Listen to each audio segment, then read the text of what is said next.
Morning everyone, welcome to Thursday's Thought for the Day. I wanted to continue the theme that I was talking about on Tuesday about woundedness, and if you remember that, if you watched it, I read a passage by Henry Nouwen. And Henry Nouwen, in his book The Wounded Healer, says, "Our service will not be perceived as authentic unless it comes from the heart, wounded by the suffering about which we speak. And thus nothing can be written about ministry without a deeper understanding of the ways in which ministers can make their own wounds available as a source of healing." That's from his book The Wounded Healer. He challenges us, Henry Nouwen, in the way of Christ, to accept that we are wounded counsellors, spiritual directors, pastoral leaders, all kinds of ministers. We're all needed as wounded healers for the people we serve. So what is a wounded healer? You might have heard that the way of Christ is to be a wounded healer for others. But it's not about being a needy or dysfunctional helper where your needs override your woundedness and your needs about your woundedness override the needs of others. Nor is it about counsellors or caregivers switching roles with those we're supposed to help, so that they care for us instead of us for them. And simply, wounded healers offer their hurts to help others receive comfort and encouragement. They share in the sufferings of Jesus, and they share with other people the comfort of Christ. They become gentle and strong and compassionate presence for the people around them. And being a wounded healer starts with us developing a deeper self-awareness of our own personal struggles, so that we feel our own sadness, our anger, our anxieties, our inadequacy, and we can begin to deeply empathize with the emotions of other people, so that they then can articulate their own experience and receive care and healing. And wounded healers are like the psalmist in the Bible. They don't deny or disdain their emotional struggles. Instead, they accept their inner distress and receive the empathy and guidance that is needed from themselves, and then they share the grace they've received with others who are hurting. Before I became a lay minister, I was a social worker for 40 odd years, and I entered social work, I thought, as a vocation. At the time it seemed to be a choice between going for ministry in the church or social work, and I felt at the time that I wasn't good enough to go into the church, that I wouldn't be accepted on all sorts of levels. There's all sorts of things come into that: class, confidence, so many things. That's another story.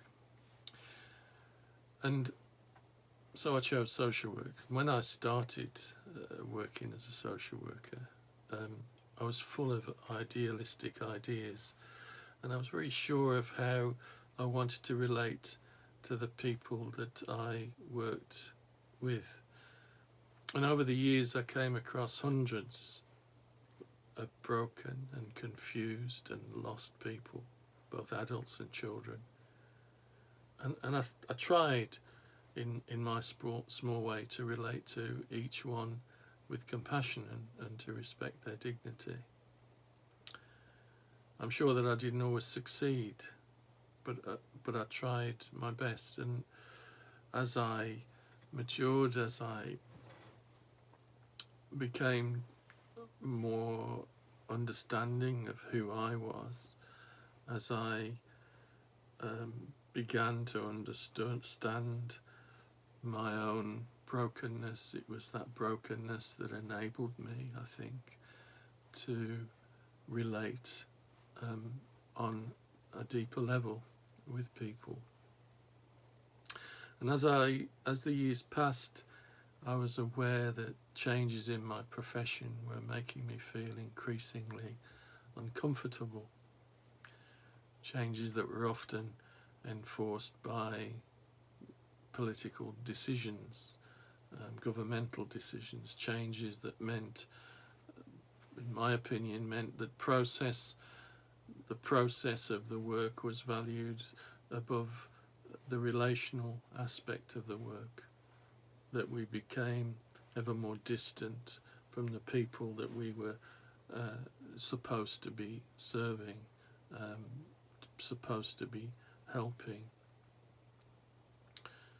And the administrative tasks that fed the process became more and more onerous, taking up more and more of my time and my colleagues' times.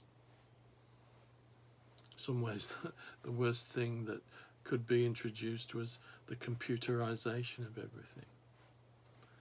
It changed things incredibly. Some things for the best, but some things made things much worse. Now, I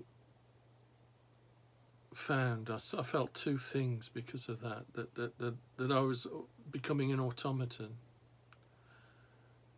and also that I was becoming a dinosaur in a profession that I was finding hard to recognize, and certainly finding it hard to reconcile my core values.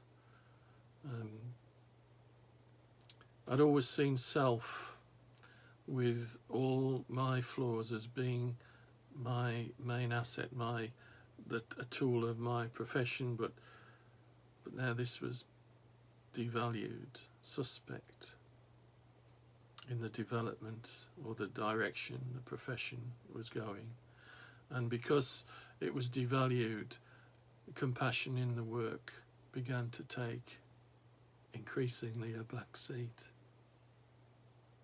And all this was done in the name of professionalism, without an understanding that compassion can and should be part of that professional development.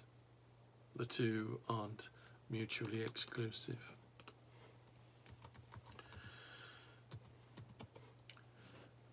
And Henry Nouwen had, and I think that there are lessons to be learned for ministry in my experience of that in that profession.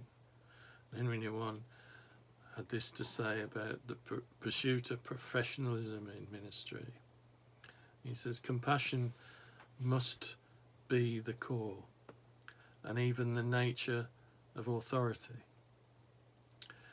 The desire for professionalism in the ministry is understandable, but the danger is that instead of becoming free to let the Spirit grow, ministers, all sorts of ministers that I'm talking about, not just people in stipendiary ministry or ordained ministry, but in lay ministry, in less formal ministry. But the danger is that instead of becoming free to let the Spirit grow, ministers may entangle themselves in the complications of their own assumed competence and use their specialism as an excuse to avoid the much more difficult task of being compassionate. The task of Christian leaders is to bring out the best in everyone, to lead them forward to a more human community. The danger is that their skillful diagnostic eye will become more an eye for distant and detailed analysis than the eye of a compassionate partner.